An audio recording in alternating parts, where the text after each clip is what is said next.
See you soon.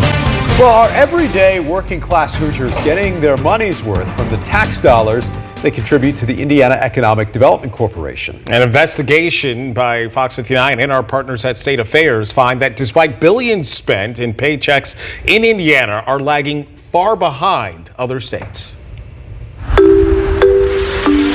Honda Civics and CRVs have rolled out of this Greensburg plant for 16 years, landing the factory an early victory for the newly created Indiana Economic Development Corporation. And the safety net. Led by then Governor Mitch Daniels, who predicted the economic benefit from the plant will be felt not just in the near vicinity of Greensburg, but for many places around.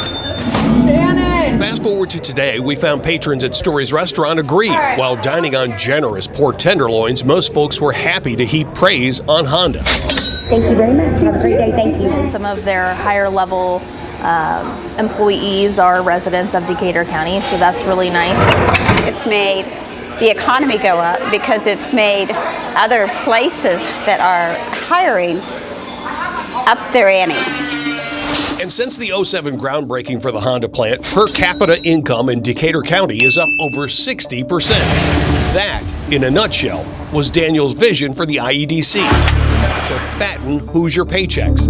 The agency's 2006 strategic plan laid out a very specific goal: meet the national average in per capita income by 2020. Thousands of Hoosiers would have better lives. A benchmark Daniels repeated in a 2010 speech. The objective of our administration is to raise the net disposable income of Hoosiers.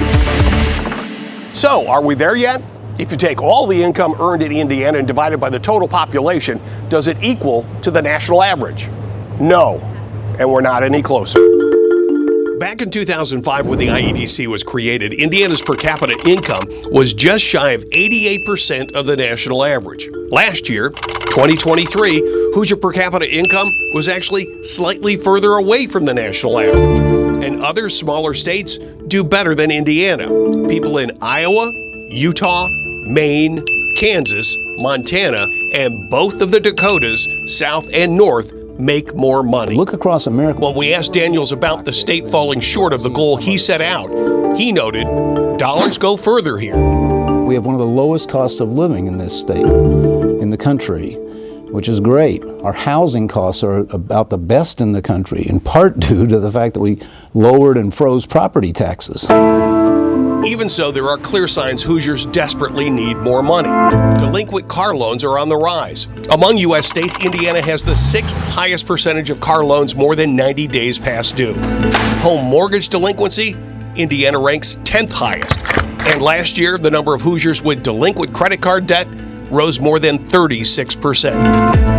Now, if you're surprised 2 decades of Indiana's economic development efforts haven't produced the hoped-for income gains and financial benefits for all Hoosiers, let me introduce you to a guy who's not surprised at all. It was never going to work. Ball State University economics professor Dr. Michael Hicks says the true key to growing business is education. It's simply to have the same share of college graduates and associate degree holders and high school degree holders as the rest of the country.